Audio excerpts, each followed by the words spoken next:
fashion industry, it's billions and billions of dollars made every year. How hard is it for a Black woman, an entrepreneur, to break through to the fashion industry? We're going to find out now on The Frequency.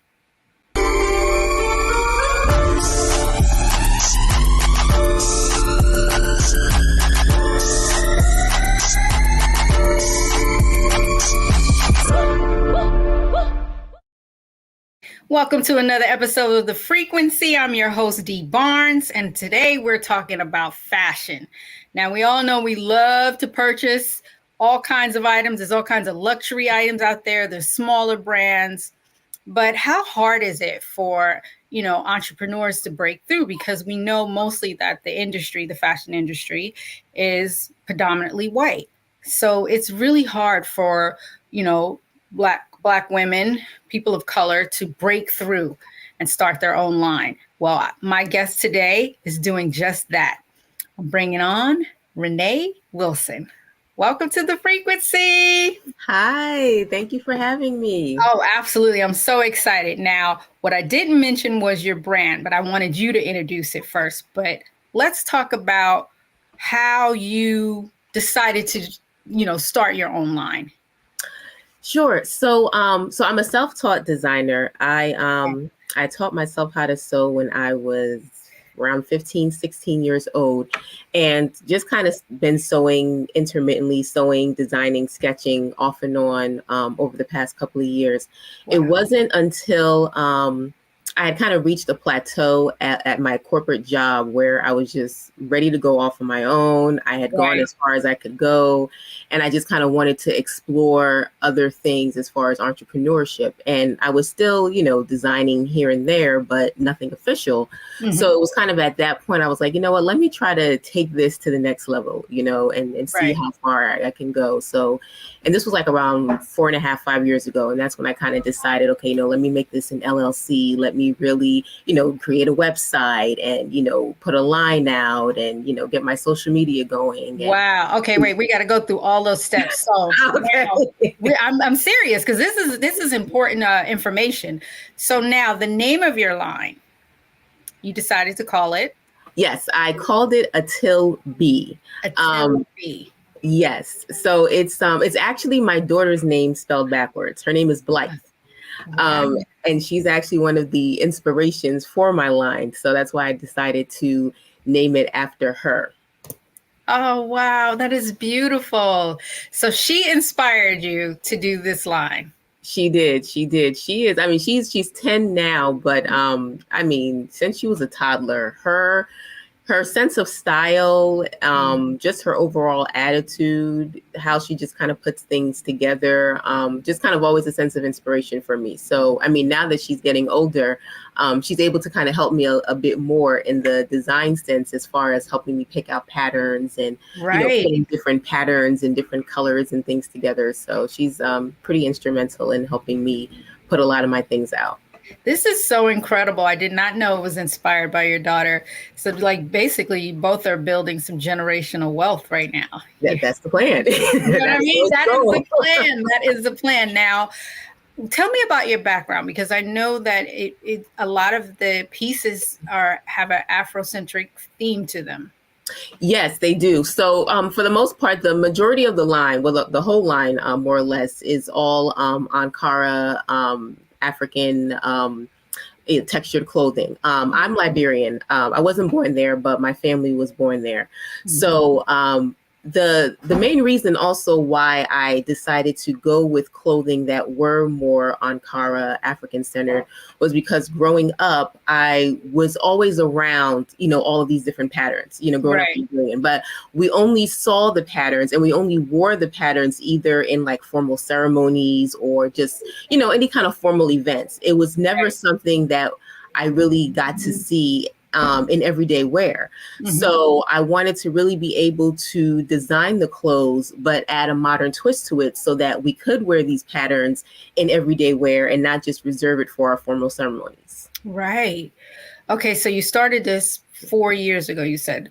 What was the process?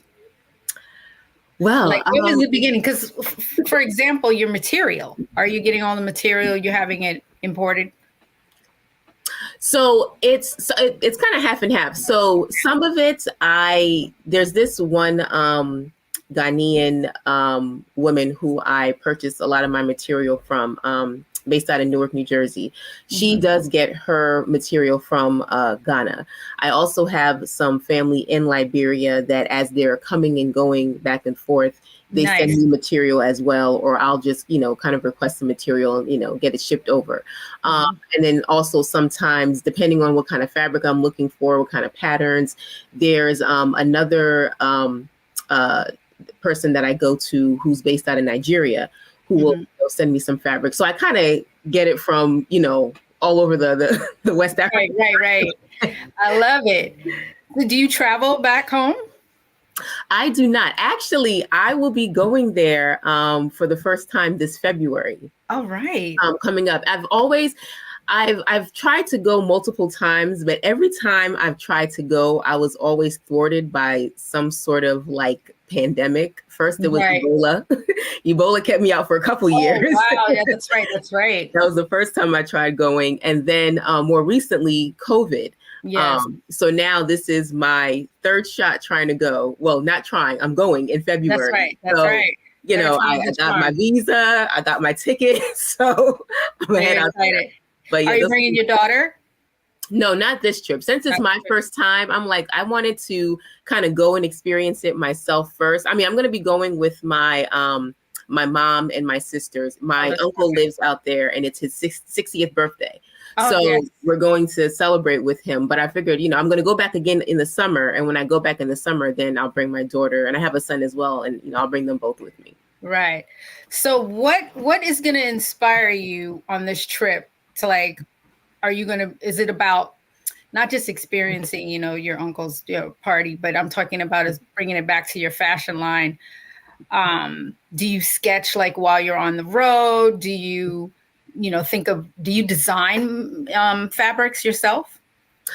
That's the one thing I have not gotten into that I do. That's kind of that's my, one of my 2024 goals. And I was doing my whole vision board a couple of weeks ago. That was one of the things I had on my vision board. I want to design my own fabric. So that is something I will be getting into this upcoming year. But I do sketch a lot. So that is something that, and I mean, I sketch randomly, you know what I mean? Right. As I see things, as thoughts come, I just sketch. So that is one thing that I will be doing on this trip. Definitely a lot of sketching. There's a few designers out in Liberia that I am a fan of, whose shop I plan to visit while I'm out there also. So do you want to name them?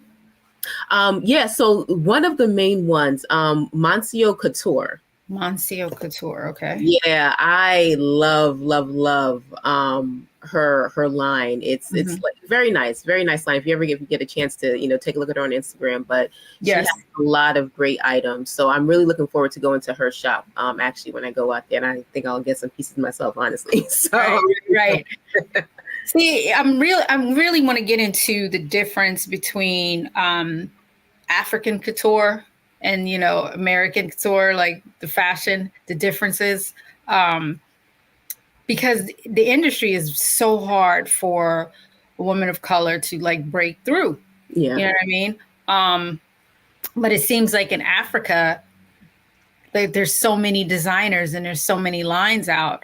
Not that we're all familiar with here, but I've seen a lot of things online. I'm sure a lot of people know, and there's probably a bunch of people that I'm not naming, that are obvious choices, but I want to know, how did you plan to break through? So, it's with me, it wasn't even so much a plan. I am the kind because you just mentioned your vision board. So how important is it for someone to have a vision board? Let's get into that first. Well, yeah. So, I mean, I think that if you have a set goal, and if you have an idea of where you want to see yourself in a given, whether it be a given number of weeks, given number of months, given number of years, I think a vision board or just some sort of planning is important. Right. For me, it's an accountability thing to kind of keep you on track. Because I'm the kind, I feel like with creatives, Oftentimes we get so caught up in just the doing and the creative aspect of the work that we forget the planning aspect of it. You're absolutely right. You know, and it's hard because it's like you're all over the place. It's like you know, you have this thought, you're trying to do this, you're trying to do that simultaneously. So this is why, you know, having a vision board or even just having some kind of written down plan, even if it's for something short term, just to keep you on track. And with me, because like I said, with me wanting to design my own patterns, I'm not patterns, fabrics. I want to do that for a while now, but I never really put it to paper and said, you know what, this is going to be the plan. This is what I'm going to do. This is the time frame I'm going to do it. And that's why, you know, I did the whole vision board to just trying to, you know, flush it out and just hold myself accountable to say, okay, now you're going to have this done in XYZ amount of time, just to, you know, have some type of accountability for it. I mean, I love that you said it's about accountability, because I never thought about it in that process. I'm a creative too, and I am all over the place when it comes to like projects. And then I had a vision board like a long time ago, but I haven't done it in years. And I'm thinking about it now for, you know, 2024. And I think that keeping that in mind about accountability, it you know what I mean? It holds you accountable to your goals. I think that's an excellent way to go into 2024. Oh man. So we're going to talk more about your plans for the future, about your line. I really want to get into what you first created. That's what we're going to talk about after the break. We'll be back on The Frequency.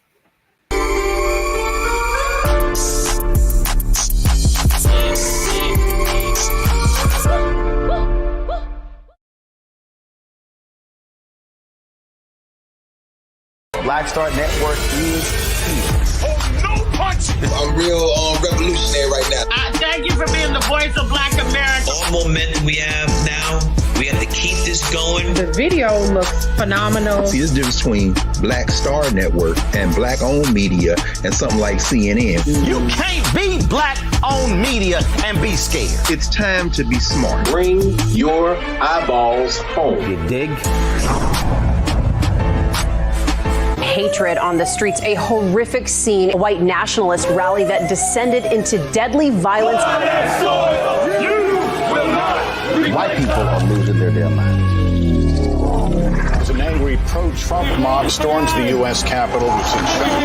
We're about to see the rise of what I call white minority resistance. We have seen white folks in this country who simply cannot tolerate black folks voting. I think what we're seeing is the inevitable result of violent denial. This is part of American history. Every time that people of color have made progress, whether real or symbolic, there has been what Carol Anderson at Emory University calls white rage as a backlash. This is the rise of the Proud Boys and the Boogaloo Boys. America, there's going to be more of this. Here's all the Proud Boys, guys. This country is getting increasingly racist in its behaviors and its attitudes because of the fear of white people. The fear that they're taking our jobs, they're taking our resources, they're taking our women. This is white fear.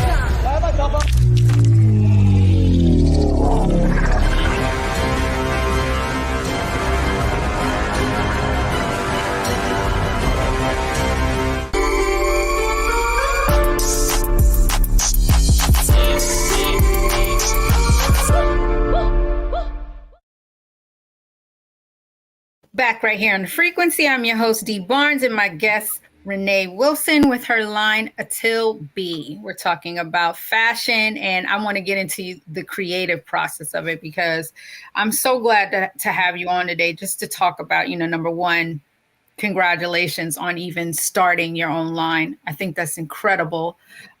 You've inspired me on some creative tips, and I hope the audience is inspired too to pursue their goals, especially what you were talking about in the last segment about having, you know, a vision board or just a plan for your goals. I think that is so important. But I want to get into your creative process, because this is a lot that you're taking on, you know, like you said, from your corporate job to pursuing your passion. So how do you stay inspired, and what is your creative process? So my creative process is really no process. To be honest with you. Keep it real, because I'm gonna be honest.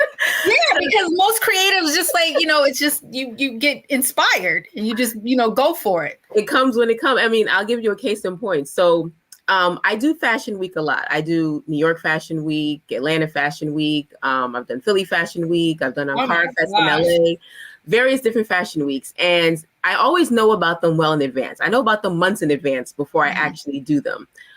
To be completely honest, I never actually finish the line until maybe a week or two before the actual show. Wow. Sometimes it'll be a matter of days. And it's not even because I've been working on it for all of these months. No, meaning I will literally, Fashion Week is next weekend.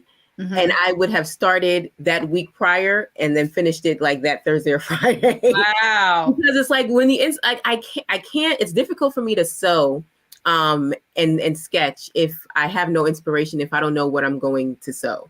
Like I need to know what I'm going to do. And I mean, sometimes the inspiration comes early enough and I can get started. And then sometimes I will do it. I'll be showing 15 pieces and I'll be able to get started a little early, maybe 2 or 3 pieces. But then with those last, few pieces, I get a block. And when the inspiration comes, it comes. Sometimes it happens to come the weekend before the show, the week of the show. But I get it out. But I also produce my best work when I'm under pressure like that too. I was just thinking that. I mean, a lot of artists too. I mean, I'm very similar. Like when you work well under pressure. So it gives you that. It gives you like that extra motivation. Yeah. You know what I mean? So how do you go about, getting involved in a fashion? So say like, someone out there is an aspiring designer. How do you go about getting into these fashion shows? So to start, when I first started, it was just me just kind of looking up, different shows that were coming out, whether it be New York Fashion Week or other local shows. I would just kind of look them up and, contact an organizer and find out how I could get into the show. Sometimes there's a fee involved. Sometimes there's no fee involved. Just depends on the show, depends on who's running it. And I would get involved that way. You do enough of the shows and you put yourself out there enough in terms of, your content, especially now in this social media age. Then what started happening now is that now I'll get contacted by different shows, when the seasons, come up for various fashion weeks to be in these different shows. So it's just a matter of, at first you do have to do your own due diligence and, find some places and just get yourself out there. But it's not enough to just kind of get yourself out there. You also have to make sure and on the social media end that you are, putting everything out there so folks know that you're there. And then later on, now they're contacting you to say, hey, can you be a part of this show? Okay. So that brings me back to something you said earlier about how you set up your website, how you set up your social media. Walk us through the process of that. Because now, okay, you decided I'm going to start a line, you had sketches, so you're getting material because you're doing all of this work yourself. It's not like you have a team. So it's tough. And this is where, now my MBA background comes in. Because, MBA JD. So I went to law school. That's my back up. This is the corporate world you left. You jumped out of law. Ooh, I know your parents was like, well it's wrong. Now the law you have Liberian parents. I know they was like, you're gonna do what? I know. Listen. You're leaving law school to do what? Come on, you better tell us. Come on. So the law is not gone. Now, I did go to law school. Law and fashion have, hand in hand been my two passions. Okay. So the law aspect is not gone. I just have to pass the bar exam. It's an extremely difficult exam. So I'm taking it again this upcoming July. And not if I pass, but when I pass, you will pass. Then I will be licensed. And yes, I will have a law firm and I will still be doing the fashion design. Of course. Those are my passions. So I don't feel like I have to choose. That's so I'm not amazing. going to. Where'd you go to school? I went to Seton Hall Law. Okay. All right. So, with law, it was with me, the law was never, me wanting to go to law school to make money. It's more so as far as what was the practice that you focused on? So the practice is primarily public interest. So more or less focusing on, low income folks who are just unable to, afford services, whether it be with criminal, indictable offenses, non-indictable offenses, landlord tenants, folks dealing with Medicare issues. So that's kind of like my main focus on that. That's beautiful. Okay. So somewhere in law school is that when you decided, because I mean, not really, because you said it was always your passion. Yeah, I was still doing both. Yeah. You were going to do both anyway. Law school, I was still doing fashion shows. Right. Okay. So let's talk about now how you decided to go ahead and set up your company, your website, all of this. And I know that law degree helps you with this process, you know what I'm saying, with the paperwork, all the legal parts of it. Exactly. No, it definitely does. Because, as far as being able to understand the paperwork that you need, because for one, it's like, okay, you want to start your business, so you need an LLC. So you create an LLC, but it's not enough to just create the LLC and get it registered in your state. You also want to take it a step further as far as trademarking, and you want to trademark your name. And a lot of people, when they create their LLC, they'll create it in their state and forget all about the trademarking aspect of it. But I'm like, if you anticipate, even if you don't anticipate your brand is going to be big, you want to be able to use that brand name. You want to be able to use anything that comes with it. And you don't want somebody else to take that name or take that brand and use it for something else. So trademark it, pay the extra couple $100 that it's going to take to get it trademarked. And now it's yours and now you own it. So, it's the LLC. You do your trademark, pay your fees for all of that. You get your tax ID number and all of that, because again, there's taxes involved. Right. Then you take it the next step further. You want to get your bank account, which of course you're going to need your LLC registration and your tax ID to open up your bank account. Right. And then once you get all that paperwork out of the way, and that's, for me, I'm saying it's basic and simple, because that's, that I help as part of my, other business as a legal specialist. I help people do that stuff all the time. So it's like second nature to me to get it up and running. But then you want to think about, okay, now how am I going to market my business? Now, every business is not going to necessarily need a website. You may not need a whole website, depending on what your business is. You might just want a landing page, or maybe social media might just be sufficient. So, what did you say, a landing page? Yeah, just a landing page.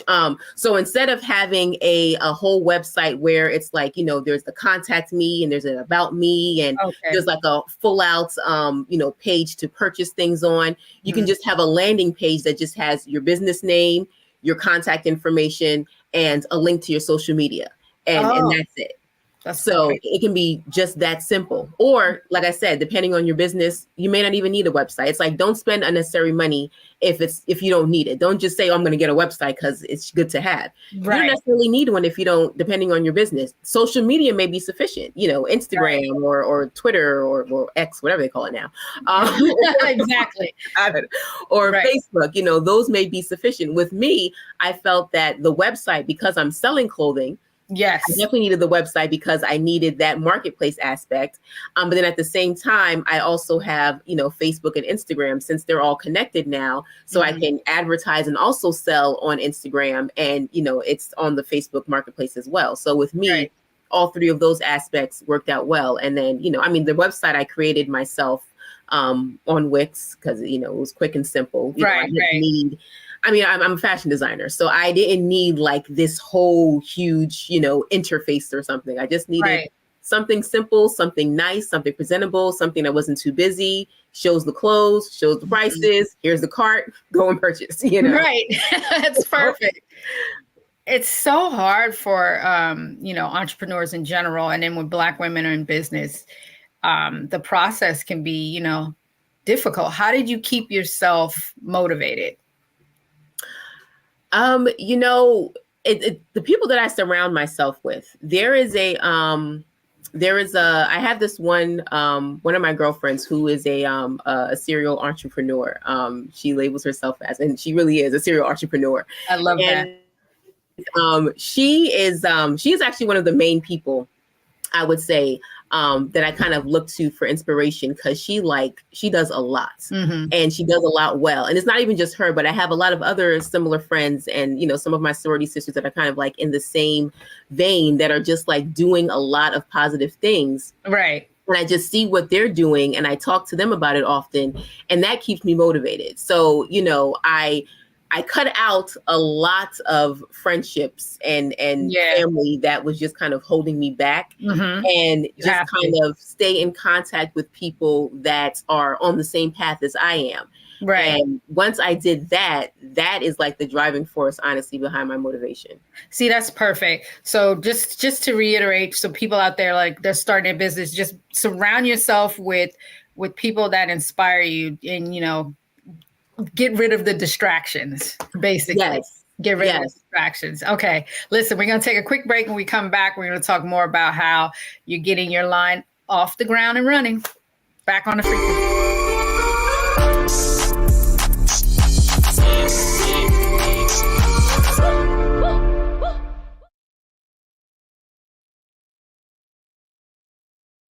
Don't you think it's time to get wealthy? I'm Deborah Owens, America's Wealth Coach, and my new show on the Black Star Network focuses on the things your financial advisor or bank isn't telling you. So watch Get Wealthy on the Black Star Network.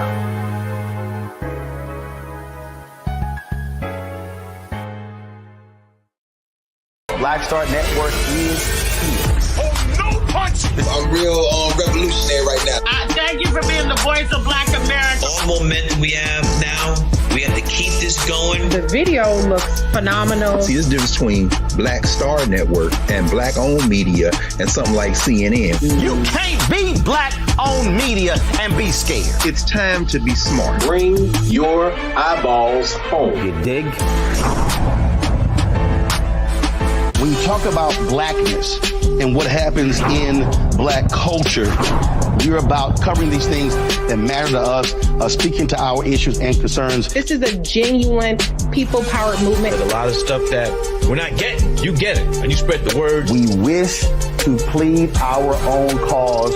Too long have others spoken for us. We cannot tell our own story if we can't pay for it. This is about covering us. Invest in Black-owned media. Your dollars matter. We don't have to keep asking them to cover our stuff. So please support us in what we do, folks. We want to hit 2,000 people, $50 this month, raise $100,000. We're behind 100,000, so we want to hit that. Y'all money makes this possible. Check some money orders. Go to P.O. Box 57196, Washington, D.C. 20037-0196. The Cash App is $RM Unfiltered. PayPal is R Martin Unfiltered. Venmo is RM Unfiltered. Zelle is Roland at RolandSMartin.com.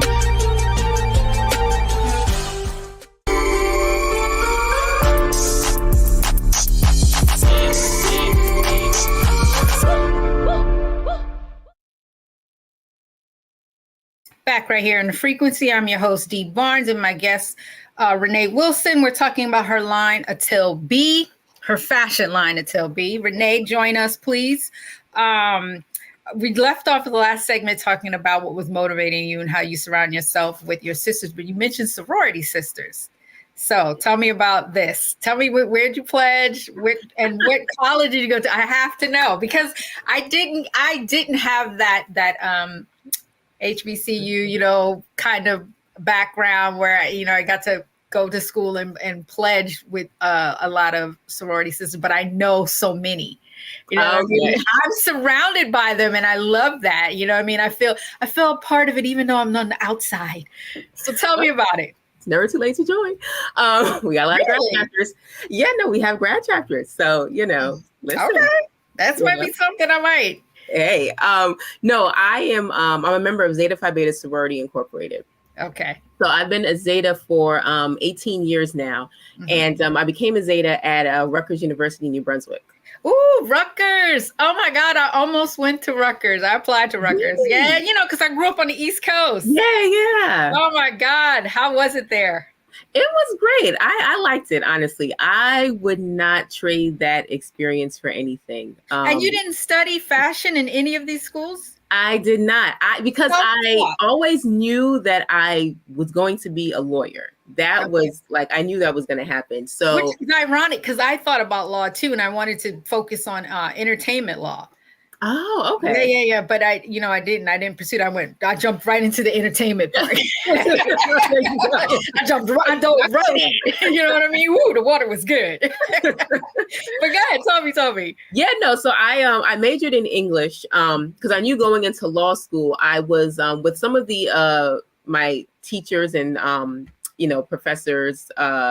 They pretty much told me, if you're going to go to law school, don't major in something like, criminal justice or political science. Why? Why would they tell you that? So because they said that law school is completely different from undergrad, completely different from grad, and you're just going to learn on a completely different level. Right. So it doesn't really matter too much what you major in. Mm-hmm. But I knew that I would be doing a lot of reading and a lot of writing. And I like reading and writing. So I was like, you know what? English is probably my best bet. Because they were all just encouraging me, saying, just major in something that you enjoy. Because once you get to law school, it's not going to matter if you even majored in criminal justice. And which they were right. Because once I got there, completely different. Like, it does not matter what the heck, because basically you're starting all from scratch. Is that why? Yeah, you're starting from scratch, and it's like the way that the professors teach you, it's just a completely different method of learning than what you get in undergrad. Then and I went to grad school, got my MBA as well, and it was the same thing, different completely from what I learned in in grad school. So it's a completely different way of learning, completely different way of dissecting information, of reading. It's just all different. So it was like it really did not even matter at all. But you never went to fashion school. You never took any, everything was self-taught. Everything was self-taught. The only I guess the only type of training, if I want to call it training, that I got was when I was in high school, my freshman year, for a semester, my school was trying out these new, different programs and different classes. And one of the classes, like a little extracurricular class they brought on, was a fashion design class. For a semester. So they did have, but it was interesting because it was like this little old German woman who was teaching the class. Somebody's grandma, they brought her in. Yes, literally. And I will say, the most that she really helps me with was really more so with just the mechanics around the sewing machine, and the different types of sewing machine. Because she was old school, so it's like she was on the old school sewing machine. I mean, speaking of the old school, I don't even think they teach. Remember home economics? Yeah, seriously. I mean, I know I'm dating myself, but I had it as well. I literally had home economics. They don't even teach that. They don't even do that anymore. I mean, and those are really life courses. You know what I mean? How to mend your own clothes. I mean, that's something you needed. How to cook. These are like life things that they don't even teach anymore in school, which is like, but it's a different time. It's definitely a different time. It is. So I have to talk about no formal training. You're doing these sketches. How did you bring that to life? Like, how did you take your sketch and then, because that's a whole process. You gotta, you make the sketch, you pick the fabrics, you create a pattern. Like, how did you learn all of these things? I know you were self-taught, books, watching programs, inspiring designers. Which was it? Or was it all of it? It was honestly, it was a combination of all of it. Like I said, when I took that class in high school, one of the things that they did show us was how to use patterns. Okay. So that's patterns. That was the first thing, I would buy, a bunch of different patterns and kind of navigate my way through it that way. Things online that I saw, watching, TV, Project Runway. Loved Project Runway. That was my movie. My favorite movie is Mahogany, Diana Ross. Yes. You know what I mean? As a designer, that inspired me back in the day. I never did anything with the fashion part, making it myself, but I love that movie. No, it's awesome. So, but yeah, it was just a combination of all of that stuff. And with me, just, I naturally knew how to draw. I knew how to sketch. So I would have something in my mind. I would sketch it out. And then it got to the point where I would just draw my own patterns. Because I'm like, okay, well, I know what the garment looks like. I know what the pieces, because that's kind of how I do it. I sketch in pieces, which is weird. So I'll have the full sketch of the garment done, but then I do separate sketches where I'm sketching the separate pieces. And then those separate pieces I'm sketching then becomes my pattern that I then, put onto the fabric. Right. So when you're doing a whole show, you're just making certain pieces for that show, but you're not thinking on creating it on a mass level, mass producing is what I'm trying to say. Not all the time. It depends, because sometimes I'll create separate lines where I'll make, multiple pieces, and I'll do, pop-up shops, and, I'll sell them there.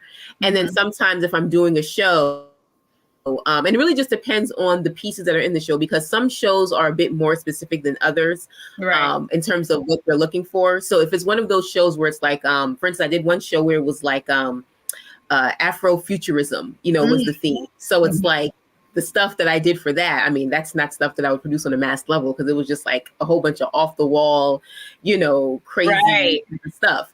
But then sometimes I'll just have, general shows where they're just like, okay, we're just looking for a standard, spring, summer line, or, fall, winter line, whatever.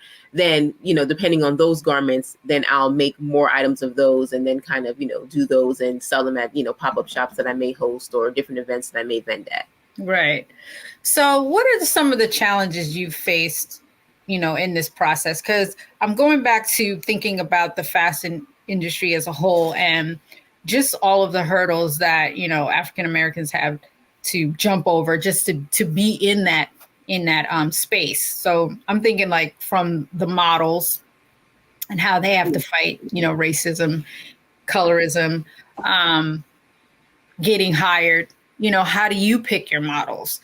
And then, what backlash have you faced getting your line in a show? Because of the fact that it's, Afrocentric theme, like, is it something that, give me the tea. Because I know you've had some, I know that there's been some like pushback, so to speak. And not in too many shows. I mean, I have, which is great. I mean, I want to say that maybe in all the years I've been doing it, there's probably been maybe one or two shows where I did get, but it was interesting because it was kind of like preconceived backlash until they saw.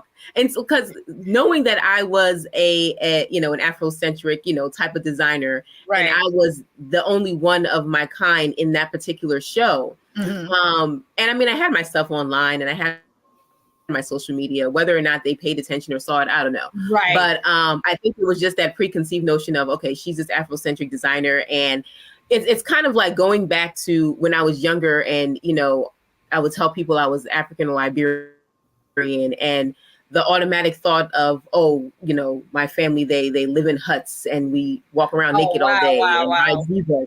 You know what I mean? So kind of translating into the clothes, thinking, it's just going to be a whole bunch of head wraps and body wraps and stuff.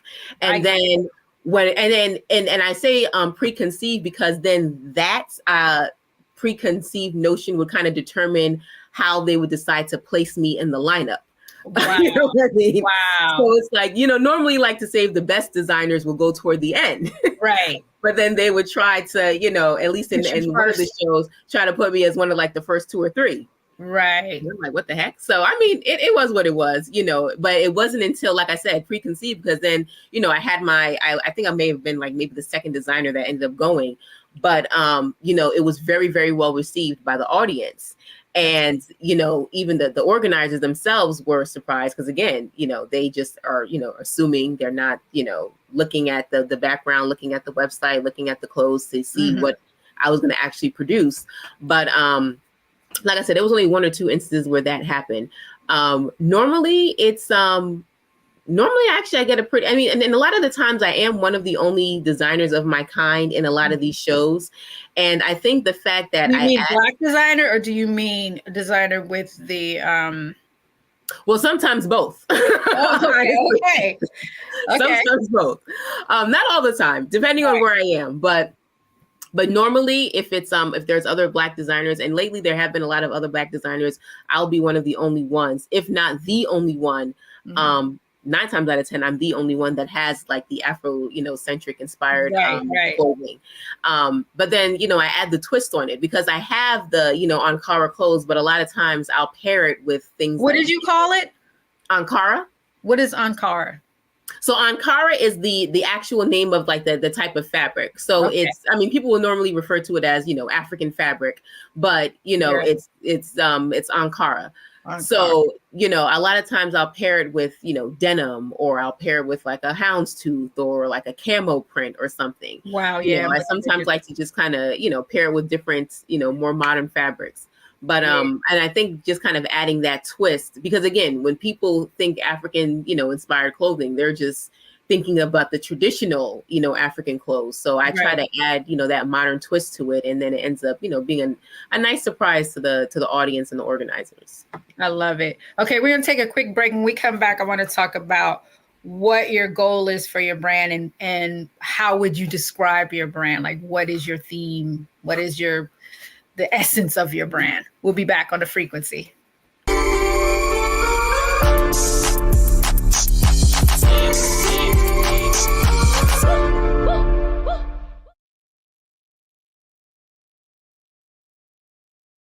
Hi, I'm Dr. Jackie Hood Martin, and I have a question for you. Ever feel as if your life is teetering and the weight and pressure of the world is consistently on your shoulders? Well, let me tell you, living a balanced life isn't easy. Join me each Tuesday on Black Star Network for A Balanced Life with Dr. Jackie. We'll laugh together, cry together, pull ourselves together, and cheer each other on. So join me for new shows each Tuesday on Black Star Network, A Balanced Life with Dr. Jackie.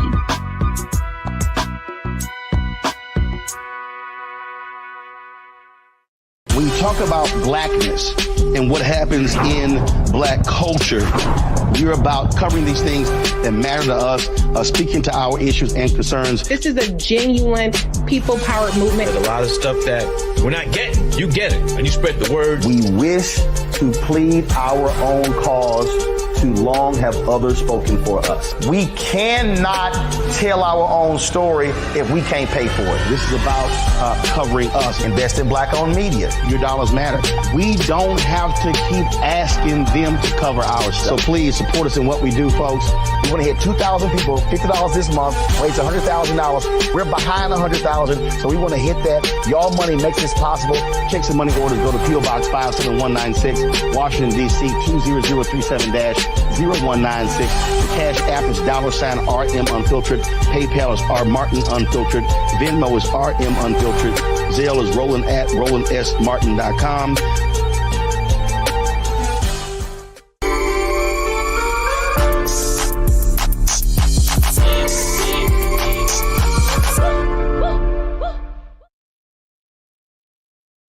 Back right here on The Frequency, we are talking about fashion, in particular a line called Until B with my guest Renee Wilson. Please join us, Renee.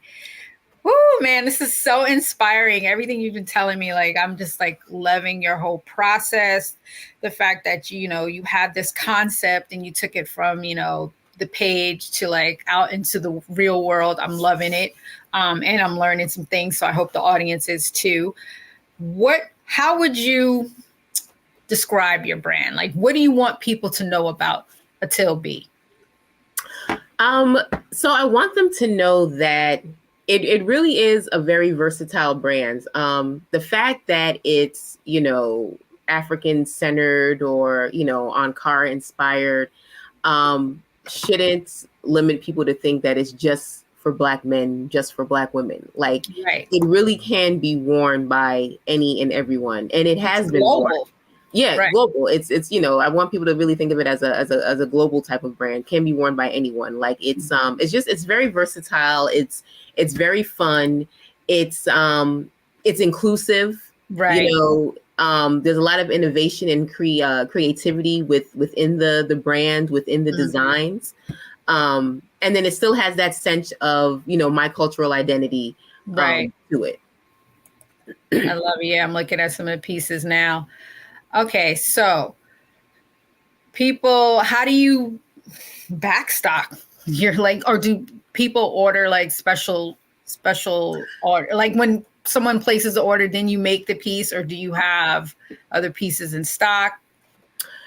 No, generally everything. Well, yeah, actually, most of my things are custom made to order. There are a few things, very few pieces that I do have, in stock in bulk. But for the most part, when you place the order, you are getting, it custom made, for you then and there. Oh, I love that. So it makes great gifts too. Right. I hope that holiday season was good to you. Right. I love that. Okay, so where are you taking your brand? What's the future for your brand? The future, I would love to see my brand in stores. Whether it be in department stores, whether it be in boutiques. Because again, it's not necessarily, just exclusive. I don't want it to be one of those brands where it's just like, oh, it's so exclusive and, you can only get it here on this site and that's it. You know what I mean? I really want to open it up to any and everyone. So I really would like it to be available on, a mass level. And that's why I say, someone's department store, any department store at this point. But, So how about editorials? Like, have you placed your items in like magazines? Has that been like receptive to you? Like, especially, Black owned media. You know what I mean? Like, have you? I haven't seen your pieces that have been in Essence. Have they been in you know what I mean? Like, yeah, no, I mean that is another goal of mine. I mean, I've had it in some, smaller scale local publications, but not any larger scale publications. Right. So that is something too that is that I would like to see happen. I mean, and even beyond that, I mean, I know I named, of course, my favorites, but like a Vogue, even, you know what I mean? No, exactly. Yeah, no, and that would be a dream. Honestly, that would be great. Right. So that's always one of the big goals to get out there and like those mass publications on billboards or what have you. But how about movies, videos, commercials, TV? Like, have you tried that avenue too, like to place it out there? I have not. That is something that, again, you're speaking to my vision board. I love it.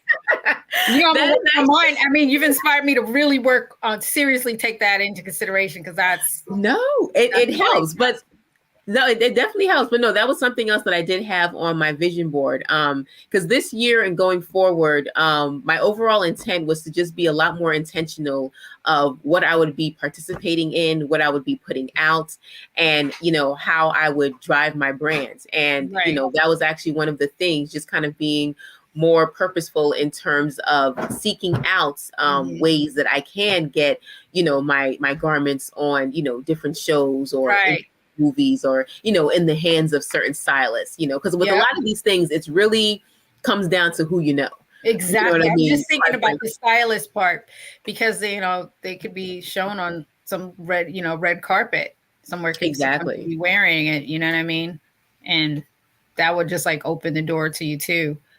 No, for sure, yeah, and that's usually how it starts with a lot of these designers. Like it's really just you get one celebrity to wear your garments and, post it. And then now it's like, you got more of a buzz going and then, more folks are interested. Right.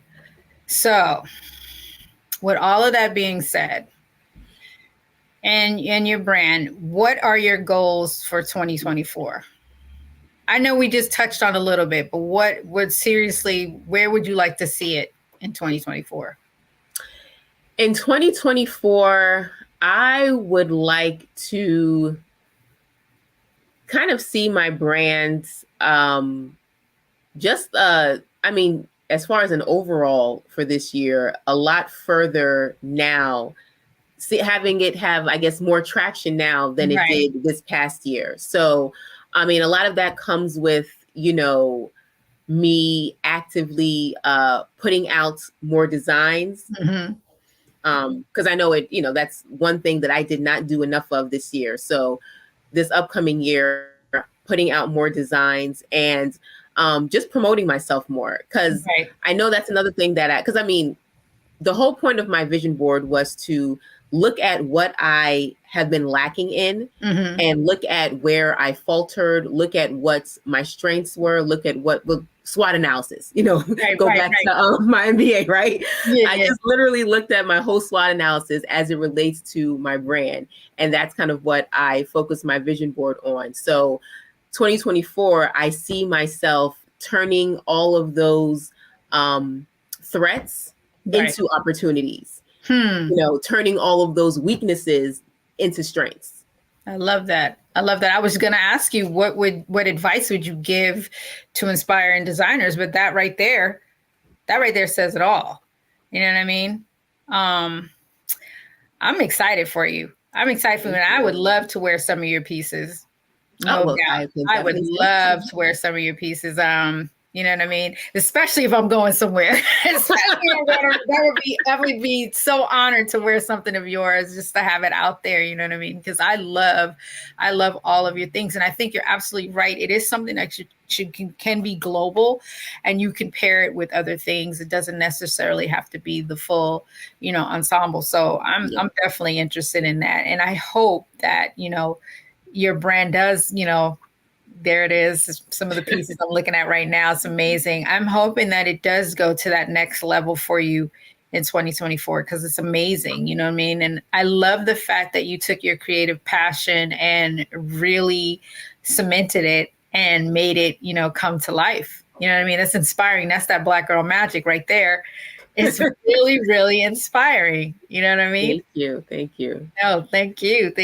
I mean, I don't even know what else to cover on it, because we've done the whole process. I mean, especially from your inspiration of from the beginning to where you're taking it, how far you're taking it this year to the next year. And I hope that inspiring designers out there are listening to this and taking notes on the creative process, because it is, it is, and you made it seem too, even with the struggles for, most Black designers in the industry, you made it seem like it's not as bad as it seems. You know what I mean? Because I was expecting to hear a lot of struggle for you, but it just seems that you've managed to just walk on through that, push those doors open. I mean, you got to. Sometimes you got to force your way in through there. You know what I mean? And I think a lot of it is also just your mentality.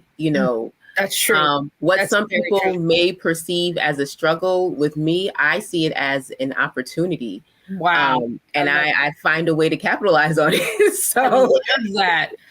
That's I mean, I'm taking that into 2024, because you're absolutely right. I mean, because we all face a lot of challenges and we all face a lot of struggles, but to see it as an opportunity to make something of it, I think that is important. And you're absolutely right. And I think that too, that inspires you to create more, right? Exactly. I mean, it's just changing your mindset. With me, I always say that there's no such thing as no. So I mean, because I've heard in this industry, you hear a lot of no's. And you do. But you know what? I am, and I tell this to my clients on the paralegal end, I'm like the queen of loopholes, because I'm always finding a loophole for my clients for certain things. Okay. So I mean, as a legal mind, it's like that's what you do. You got to find loopholes. Right. So I'm that's why I said there's no such thing as no. There's always a way around it, a legal way, but there's always a way. So you just have to be creative and find the way, and just find your path and find where you can fit in. And that's with the whole fashion design. That's pretty much what I've been doing. I've just been finding my path and creating a way for me to fit in there. Yes. Well, you are definitely creating a way. Till B, I love in the line. You guys, we're going to put up the website again. You've got to go on and got to order and get your custom order out there. And that's all I can. I mean, I can't think of anything else to cover, because it is I'm so loving this. I'm so loving. So when's your next fashion show? My next show, I am not sure yet. I've had a few people contact me about doing some shows in the fall. Mhm. I'm not in the fall. I'm sorry, in the spring. We just finished fall. Right. This upcoming spring, but I'm not sure yet what I'm going to do, which ones I'm going to do, because I mean, like I said before, I'm taking the bar exam in July, Yes. and it's going to be my last time taking the bar exam. So I want to definitely put the focus that I need to put on that. Not to say that I'm not going to do any shows. I'm just, again, trying to be very purposeful in what I do. Right. You know. But even if you don't do the shows, you're still going to create a line. Oh yeah, I'm gonna still create a line regardless. Yeah. So even if I don't do, don't do anything this spring, I'm gonna still, because again, I got to keep working. You know what I mean? So you do, and you never know where those pieces might land. You know what I mean? Even if you don't do a show, there's always like the editorial. There's always like that one celebrity that will wear it. Exactly. So you got to have some pieces on deck. No, you do. Right? I recently had a stylist contact me about it's a up and coming rapper. Well, she's not up and coming rapper. I think she's, but anyway, she's she was doing a music video. Yes. And she wanted some pieces about 2 weeks ago. So I created some pieces and sent it out to her. So, I mean, and then again, just for instance, like those, it's like, you just never know. So I'm like, let me just, All right. So give an aspiring designer out there one final like creative advice. Final creative advice, I would say to stay true to yourself. Don't let people dictate who you are or what you should do. Follow your own path and just stay true to yourself. Yes, and I'm going to take that. There's no such thing as no, because I love that. Yes. You know what I mean? I absolutely love that. And vision boards for 2024, because it gives you accountability. Yes, definitely. Things that I'm taking from you. Great advice. Thank you so much for coming on The Frequency and sharing your story. You know what I mean? We had your website up there, so I hope, that brings in some more business for you. I'm definitely getting ready to order some pieces and, thinking about trying to help, place your things in some magazines. That would be amazing. You know Definitely. what I mean? Thank you so much for having me. Thank you. I really appreciate you. And congratulations, because this is definitely, an accomplishment, and nobody's giving you your flowers. I'm definitely giving you your virtual flowers right now, because you deserve all of them. Thank you. It's an amazing line, and I love that it's inspired by your daughter, and you're building generational wealth, with your family. So thank you so much. Have fun on your trip. I love it. Well, when you're ready for your next line, when your show's coming up, please come back on and, share with us, or maybe we can even, live stream your show. Awesome. No, I definitely will. That would be amazing, right? Yes, for sure. All right. Thank you, Renee Wilson. The line is called Atil B. I think we're going to put up the website again, Atil B, right there. Go check it out, you guys. I hope you enjoyed this episode of The Frequency, and I hope you learned something. This is great. You know what I mean? We love fashion. We love talking to our guests. And I hope you took away some good points today, because I did. All right. We'll check you out on the next episode. Thank you. Peace.